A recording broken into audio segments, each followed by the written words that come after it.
Well, you see mass on a radiology report. You freak out. I freaked out. Kate, how did you find carnivore? It's been many years of dieting since I was 6 years old.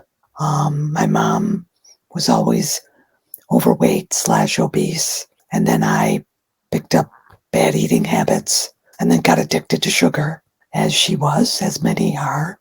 And years and years doing losing weight, gaining it back, gaining more, yo-yo dieting, the whole psycho, calories in, calories out, everything that we were told in the late 60s, early 70s was the way to do it. And unfortunately, it wasn't sustainable. Atkins came along in the early 70s, and that was great. My mom and I went on Atkins, lost a bunch of weight, and then didn't keep it up. My mom, I can say, she was a reader, and she had well over, I counted one day, how many diet books she had. Over 100. I started going through them one day, and I thought, how many of these diets have we both been on or she's been on? The whole psycho thing not being sustainable because we reduced our calories to between 500 and 800 per day. Yeah, I lost weight, probably lost all that muscle. One of the other things that, so throughout my life, I'm looking at my notes here, the bananas and skim milk diet, that was a favorite one. That was for 3 days, for 3 meals a day. You have a banana, you have an 8-ounce glass of skim milk. At the end of the 3 days, you'll lose 5 pounds. And that was absolutely true. And I'm sure it was all muscle, because there's not much protein in that. So after all that, I got married, moved out of my house. My mom was still trying to lose weight, lose, gain. I started developing health problems, arthritis, just general muscle aches, fatigue. My husband and I started going on diets. Again, psycho. We joined a gym, we worked out. Then we decided to do, we'll do lean protein and vegetables, and that will be our diet. And we chose chicken breast, skinless, the most flavorless thing on the planet, other than tofu. And we would eat that for dinner 3 to 4 nights a week, and green beans. And we were both so hangry, we would snap at each other, just like that. And that was not sustainable.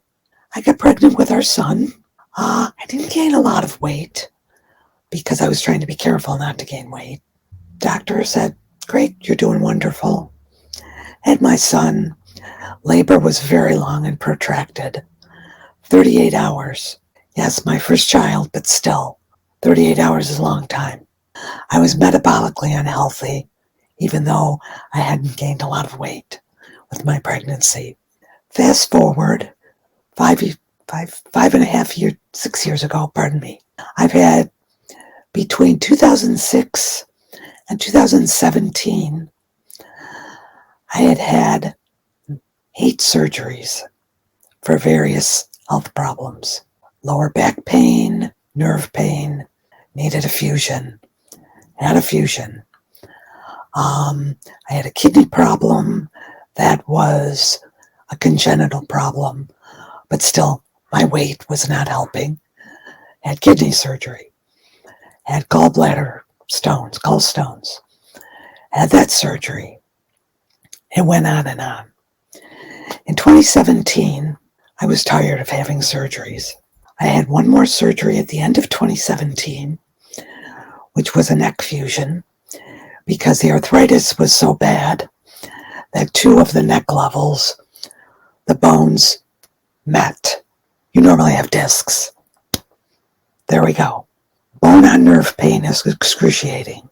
I had the fusion, After the fusion, I had a complication. I had an infection that they didn't call an infection because we don't want to admit anything.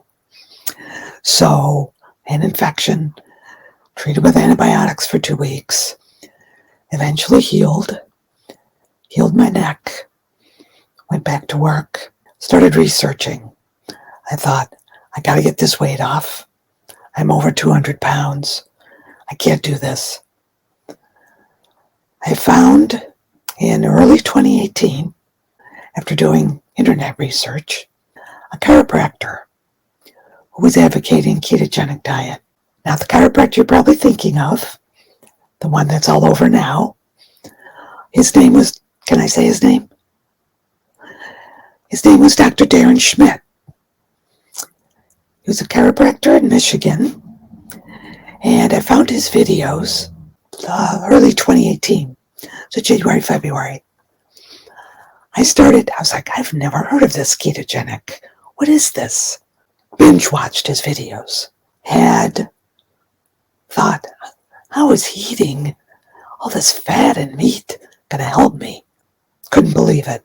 April of 2018, I said, I'm going to try this. Started, made a lot of mistakes, ate way too much fat, wound up losing maybe 5 pounds. And that took me about 3 months. Not what I wanted as far as weight loss. But, maybe I should do the calorie restriction again. And then I thought, no, that didn't work before.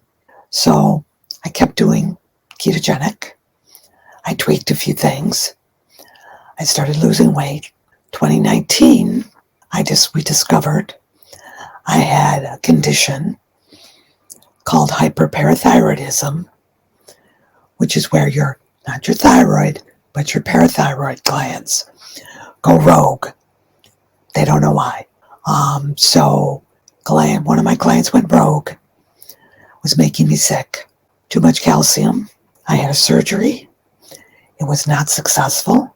The surgeon was not the right surgeon for me to have. I'm still doing ketogenic at that point, 2019. I get through 2019, through 2020, I started tearing tendons. Tore a calf tendon. The doctor said, you have osteoporosis. It's severe. I had known that. I had previously been on intense bone drugs for osteoporosis. There's one called Forteo. It's daily injections. So, like insulin, someone who's diabetic that needs to use insulin, I injected myself daily. I had had prior surgeries and injuries as well that I won't go into. So you can only be on Forteo 2 years because otherwise it will actually start destroying your bones. So I did that for 2 years. Then they said, you need twice a year injections of something called Prolia. I did those injections, and then I read up on side effects, and I thought, I'm not doing this anymore. So in 2021, I made the decision to not do the Prolia injections anymore. I thought there's got to be a natural way for me to do this. So I'm stumbling around on YouTube, and I find Low Carb Down Under. I find Dr. Paul Mason. I find Dr. Ben Bickman. I find Gary Taubes. I find Nina Teicholz. I find Dr. Ken Berry. I find all these individuals. I find Paul Saladino as well. So I'm like, what is this? Okay, so they're doing low carb, but now there's something called ketovore, and now there's carnivore. I'm thinking, just meat? This will help? So I thought, I don't really like vegetables anyway. And I was doing limited fruit. I was doing strawberries. That was it. On occasion, not that often. Once or twice a week. So I thought, meat? I love meat. And then I thought, I wonder what kind of meat I can do. So I started watching the videos. Started watching Dr. Ken. I did watch Paul Saladino for a while. Don't follow him much anymore. Well, I don't follow him anymore. But anyway,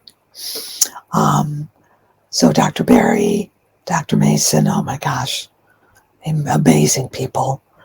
Nurse Nisha, Ken's wife, just all these things that can be healed. I find Jordan Peterson, I find Michaela Peterson. I'm voraciously binge watching videos. I started, don't have the exact date, but probably January, February of 2022. So I got rid of vegetables. Oh, and of course, the ever amazing Dr. Anthony Chafee. And I found him as well.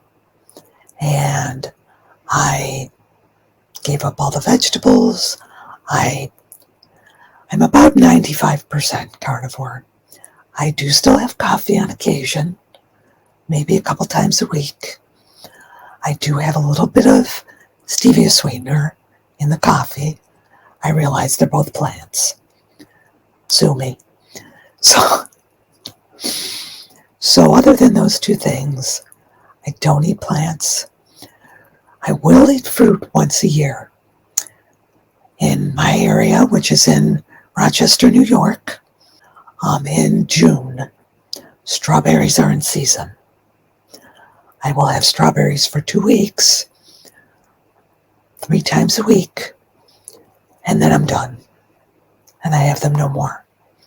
They're no longer in season. This is October, November. Yeah, not in season, not eating them. I also incorporated intermittent fasting. I started doing that. Started following Dr. Jason Fung. I was up to doing up to 24-hour fasts, 2-day fasts. Not very often for the 2-day.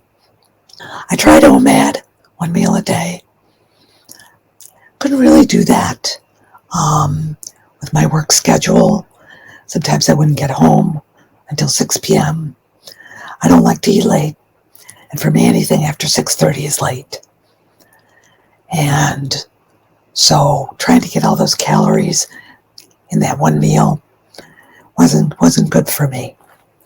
So I started doing 2 meals a day, and that seems to work for me. So I will do steak in the morning, eggs in the morning, lamb chops, lovely lamb chops, love lamb chops. Did I say I like lamb?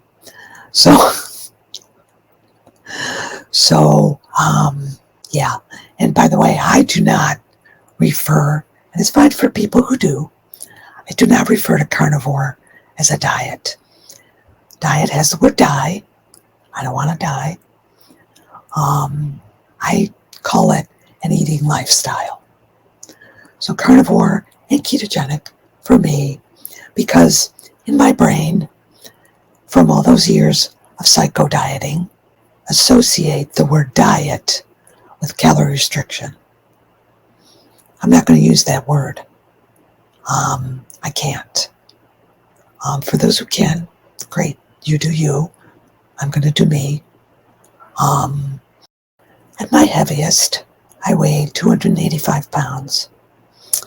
I had lost about 70 pounds before I started ketogenic. So that was with calorie restriction.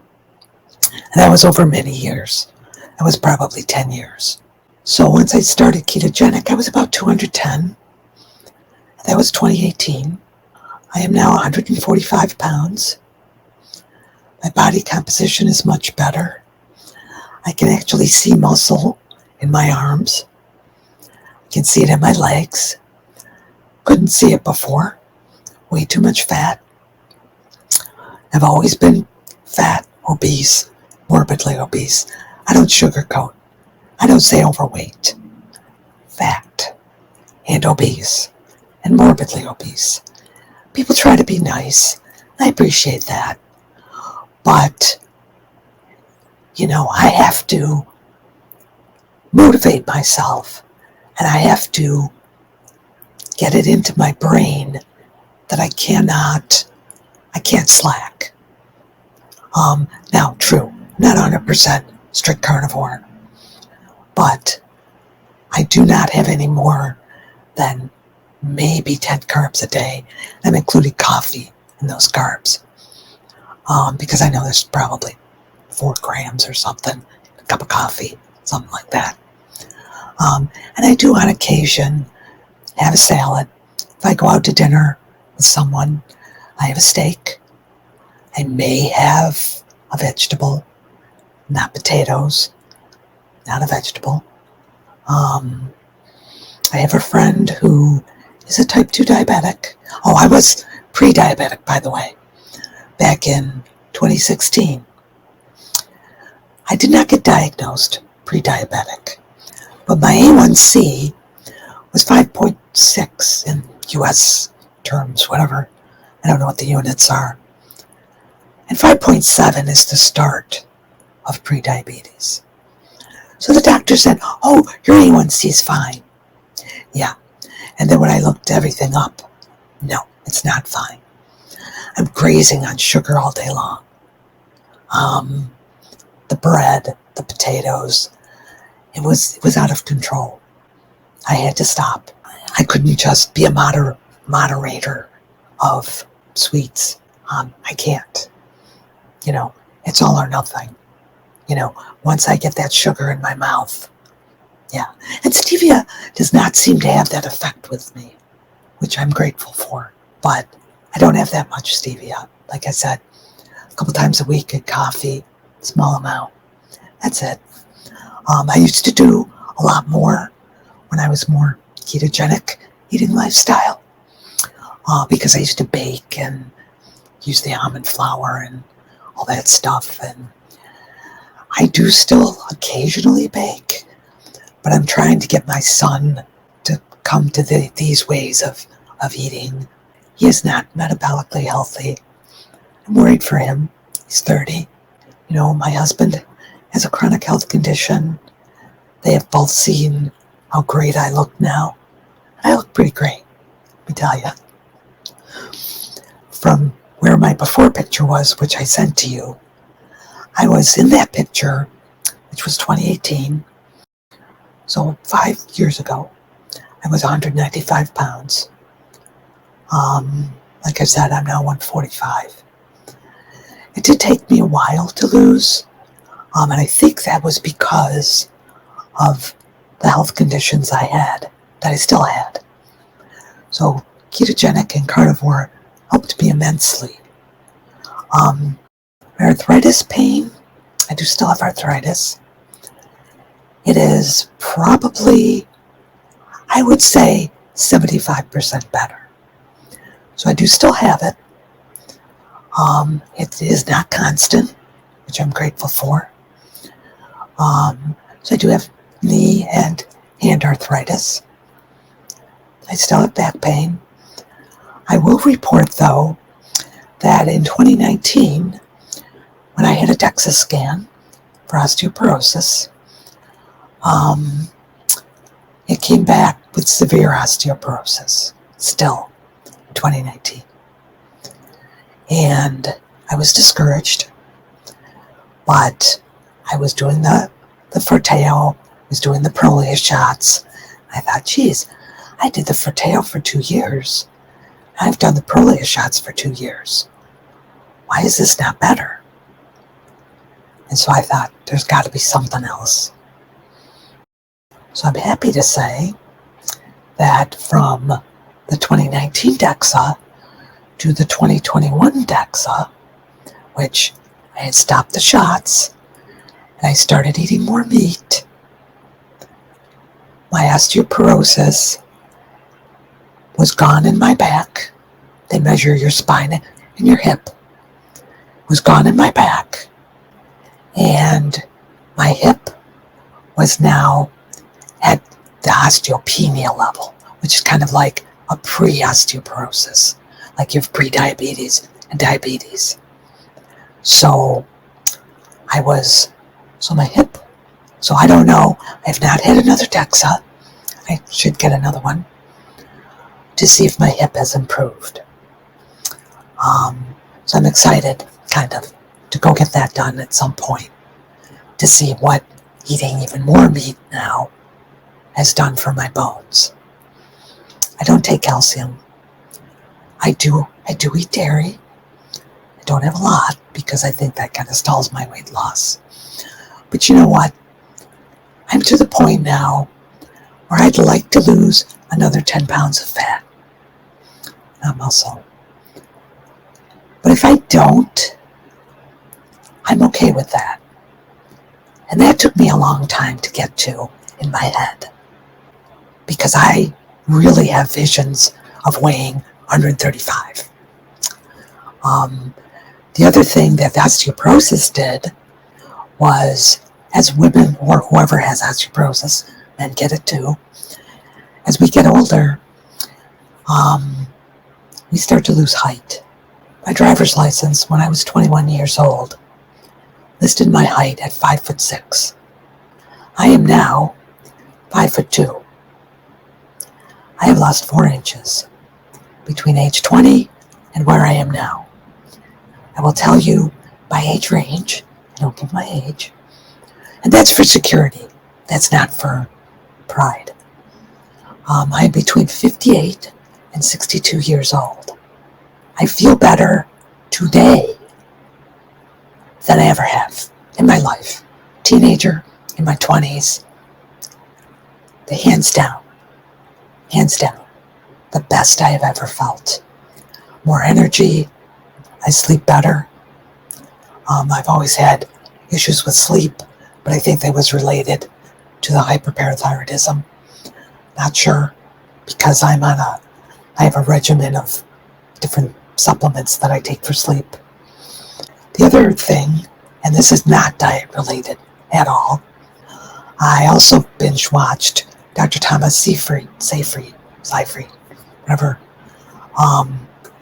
Cancer is a metabolic illness. I was diagnosed in 2021 with a cancer, an extremely, extremely rare cancer. It is called a paraganglioma, which is a neuroendocrine tumor. It is extremely rare. Between 2 and 5 people out of 1 million will have this type of tumor. A related tumor, also a neuroendocrine tumor, is called a pheochromocytoma, which is a neuroendocrine tumor of the adrenal gland. Both of those tumors can become functional tumors. They will secrete hormones. The hormones they secrete are adrenaline and noradrenaline. Many people remain undiagnosed for years because they are told, oh, this anxiety and heart palpitations you're having, oh, that's emotional. You need to see a psychologist or a counselor. I'm not saying people don't need counseling. Many times people need counseling, but many times there is a physical cause. So my tumor was in my base of my skull. It was about 1 centimeter.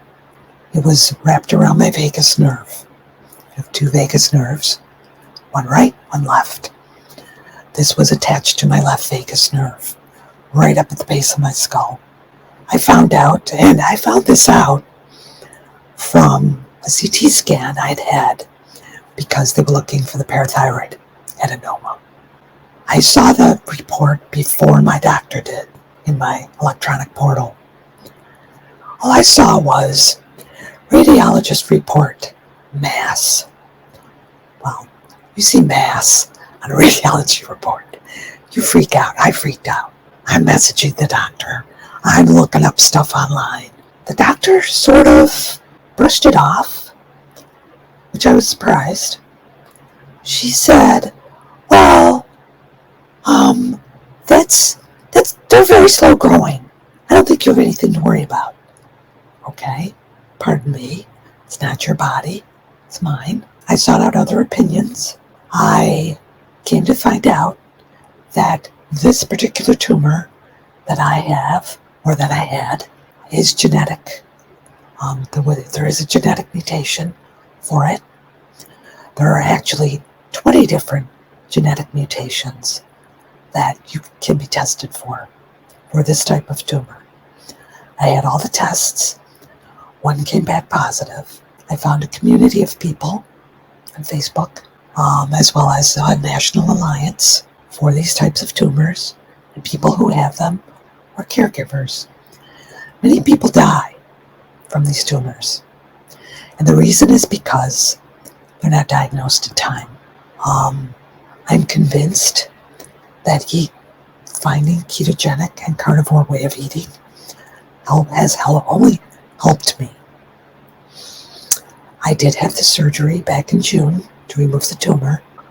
That was successful. However, I had a pre-procedure. I had to have a CT angiogram to block some of the blood flow to the tumor so that when the surgeon took the tumor, there would be less bleeding. I had the procedure. Again, this pre-procedure. It's a simple procedure. Unfortunately, rare again, I had a reaction, and not a good one.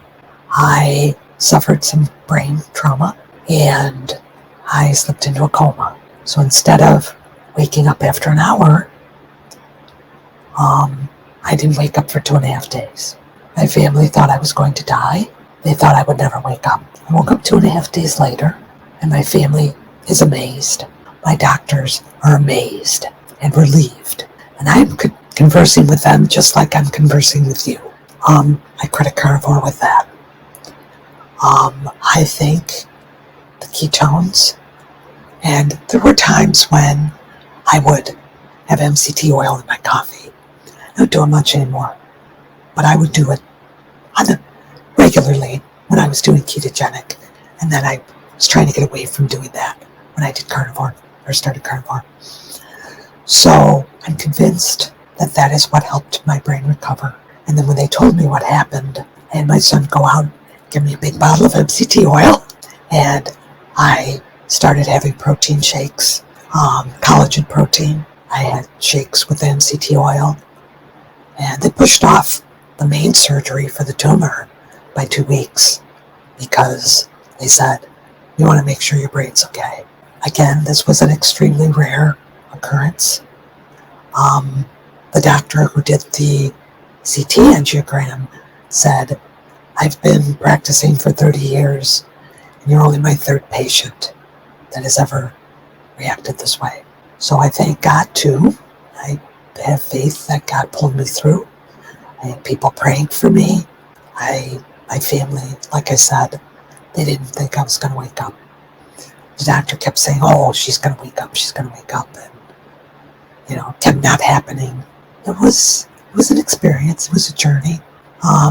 Right now, I'm still doing carnivore. I am working, getting my health coaching certification for carnivore and ketogenic eating lifestyles. I have to finish my courses. I hope to do that soon, within the next maybe 6 months, and then take my exams. And then I hope to start up a business, because this is important. I'm at the grocery store, and I see people who are where I was, and I look in their carts, and I see processed stuff, and I see a lot of diet soda. I used to drink a lot of diet soda myself. It didn't help me lose weight. I think just because I was doing so much of it, and I think in my head I was compensating by saying to myself, well, I'm having a diet soda pop. That's 0 calories. I can have, you name the piece of sugar, donut, pastry, whatever. So donut and diet, whatever. Ridiculous. I see that now. Yeah, exactly.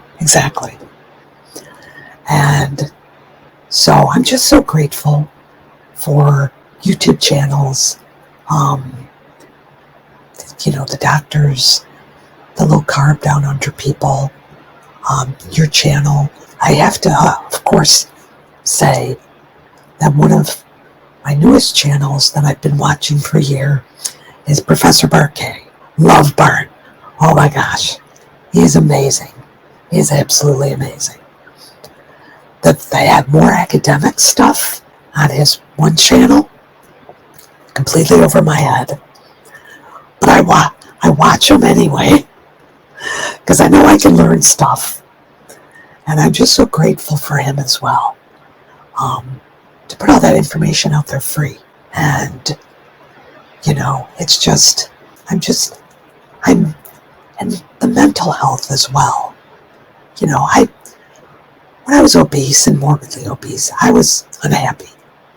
I was depressed. I thought to myself, you put yourself down when you look like that. And I was doing that. And I was doing it too much. And with carnivore and ketogenic, my mood has lifted. The other doctor, Dr. Chris Palmer, brilliant psychiatrist, who advocates this way of eating. But he's amazing as well. I've watched his videos. So that's pretty much where I'm at. So I'm still healing from my surgeries. I hope not to tear any more tendons. I did have a rotator cuff surgery last year. My tendon was 98% torn through. So I waited as long as I could. 98%, yeah. So I'm hoping and praying that, I stay on this journey. I hope and pray others find this way. I try to advocate for it as much as I can. I spoke with someone today, and she said, "What's this carnivore?" So I told her. And she said, "I don't know if I could do that. What about variety?" And I said, "There's lots of variety. Trust me." So I told her, I said, "This is a list of stuff I eat. Some days, I only do beef. I subscribe, I get a monthly, call it my meat box. My meat box comes every month. I get my grass-fed meat. I will on occasion have grain-fed meat. When I was out having surgeries, I wasn't making money, wasn't working. So I bought what we could afford. And if that's grain-fed meat, it's grain-fed meat. I do feel better myself on grass-fed meat, but it's not a requirement. For most people, I don't believe. For some people, it may be, depending on how sensitive you are. So I've got more healing to do, and I know that. And I just want to help other people do this. Because, if I can do it, and I was, like I said, grazing on sugar all day long, I would have a medium coffee with 4 creamers and 12 packets of sugar. 12. Yeah, people's eyes bug out of their head when I say that. That was the only way I could get that coffee in me. And I needed that because I needed caffeine. I had sleep apnea. I was diagnosed in 2014 with sleep apnea. I have used a CPAP machine since then. However, I have found there are nights I can go without it and feel perfectly fine the next day. So I've experimented doing part of the week with it on, part of the week not with it on. I have my sleep trackers, which I don't know if those are accurate, but I seem to be getting more deep sleep. I do not exercise currently. I'm hoping at some point. I take walks, walk my dog, whatever. I would like to get back to some type of weight training because it's good for bones. And I think I would feel better doing it. I have to get to that point where my work schedule allows and where hopefully I have somebody to go with because I don't like going by myself. I just want to touch on the tumor. So we kind of left off at they put off the surgery to see if you're going to have a reaction. So, Right. what's the status with that now? Has that So, been corrected, or yes. that's still to be? So they did the surgery in June of this year. Actually, pardon me, I misspoke. They pushed it off a week, not 2 weeks, 1 week. So I had this surgery a week later, a week after the angiogram. It was an 8-hour surgery, which is normal. It's in the skull base, a lot of sensitive structures. They removed the tumor. The surgeon was awesome. Dr. James K. Liu in New Jersey. I will sing his praises forever. He showed me pictures where he took the tumor out. The genetic mutation obviously is still there. I asked him if there's a chance the tumor will come back. He said yes, because you have the genetic mutation. He said the follow-up will be every 1 to 2 years, a neck MRI. But he said he didn't expect it to, but you never know. So I will be monitored the rest of my life for this to make sure it doesn't come back. He said if it does come back, he said it would be in the same area, so that's why there'll be a neck MRI. I do have a neck MRI scheduled for a couple weeks, so I'll go have that done.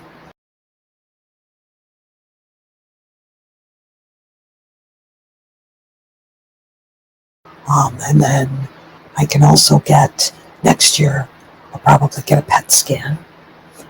And for these tumors, they use a particular kind of contrast that they don't use for other tumors. So it's a specialty kind of a PET CT scan. So I'll have that done next year. And that will be from skull base to pelvis, because these tumors can be anywhere in that area. And they can be the paraganglioma, or they can be the pheochromocytomas. I have met new friends who had the pheochromocytomas who said they were horrible because you have anxiety, but anxiety on steroids, not just anxiety. And that's because of the adrenaline that gets produced. Yep. And also extreme high blood pressure. But many people who die from these, as a matter of fact, I will say with all 100% certainty, President Dwight Eisenhower had a pheochromocytoma. He was diagnosed with heart problems throughout his life. The heart problems were from the adrenaline tumor. They did not discover his tumor until he died. And they did the autopsy. And they saw, wow, he had a pheochromocytoma. Many people die because they are undiagnosed. And it is because it is so rare that doctors, unfortunately, will put someone off and say, oh yes, you have high blood pressure, and you have anxiety, and you have an impending sense of doom. I've heard people tell me that. The doctors decide that, and you know what? All they have to do is a simple blood test. It's blood tests. They can check for the adrenaline in your blood. It is a blood test. A blood test is nothing. It is not a biopsy, which, by the way, you cannot do biopsies on these tumors, because if you touch them, they will secrete more hormones, and you can have a heart attack and die. So many people are undiagnosed. By the time they get diagnosed, the tumors have metastasized all over. And that is sad. It has happened to many people, to too many people. Part of my hope and wish is to help people who have already had their surgeries with their eating lifestyle. Because at that point, a friend I met locally, who lives locally, who I met through the National Alliance, it's kind of funny we met that way. She had a pheochromocytoma. She had the surgery to have it removed. Her symptoms have not gone away. So she's working right now with her doctor to see if there's another tumor someplace. When she gets things figured out, I asked her if she would be interested in health coaching. I assume it will help her because she told me, she shared with me, yeah, the doctor said I need to lose weight. And I said, I have something for you where we can heal you first and then you can lose weight because you're not going to lose weight till you heal. So I shared that with her and she's on board, you know.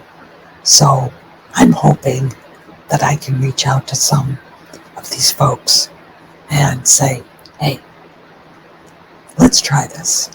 You know, it's not going to make you worse. You know, if anything, it's going to help. I mean, that's my belief. And you know what? If after 30 days it's not for you, then you tried it. You know, that's the way It's definitely worth giving it a go, right? Absolutely. And 30 days isn't that long. Yeah. It really isn't. It's not insurmountable. The hoarseness in your voice, is that due to something related to the surgery or the tumor? Yes. So, because the vagus nerves control a lot of things, but they control each of your vocal cords. So because the tumor was on the vagus nerve, the nerve was spared. Sometimes the tumors are so overgrown on the nerve that they have to cut the nerve. They did not have to cut the nerve in my case, but the nerve was damaged, slightly damaged. So the vocal cord on the left is slightly paralyzed. Not a lot. So right now, I am going to speech therapy to try to build that vocal cord strength up a little bit so that I can have a normal speaky voice. And they told me it probably I just started a month ago, so I've had speech therapy for about a month. So they said probably another 2 months and we'll reevaluate. I also had on the left side, numbness from where they went in to do the surgery. That numbness, I'm happy to say, is about 90% gone. And that's for a little over 4 months. So there is still a little bit left, but I feel the nerves starting to regenerate. And the way you feel that is you start to get some pain, which is okay. It's healing pain. I'm okay with it. It doesn't last very long. But there's just a very slight numbness left. And again, I attribute that rapid healing to carnivore and ketogenic. Because if I was still eating the standard American diet, I don't think I would be in as good shape as I am now, as far as healing, as far as how I look and my body composition. So this is it for you? There's no going back? No. Like I say. Nice. I'll have to make sure I share the part of it where you're talking about him. I'll have to make sure I give him a heads up about that. I would love that. That's great. Yeah. That's awesome. So, Kate, how can people reach out to you if they want to get in contact? You know what? I'll give you my Instagram. I am on Twitter. I will give you my Twitter. My Twitter is KT_Szymanski, which you've got the spelling. And that I'm also KT Carnivore on Twitter. Instagram is a different handle, but I'll email that to you. Fantastic, and I'll put all those in the description. Great, thank you. I appreciate it. Kate, I really appreciate you coming on and sharing your journey with us, and I wish you nothing but the best for the future. Thank you so much. Thank you, you too. Love your channel. I hop on every day.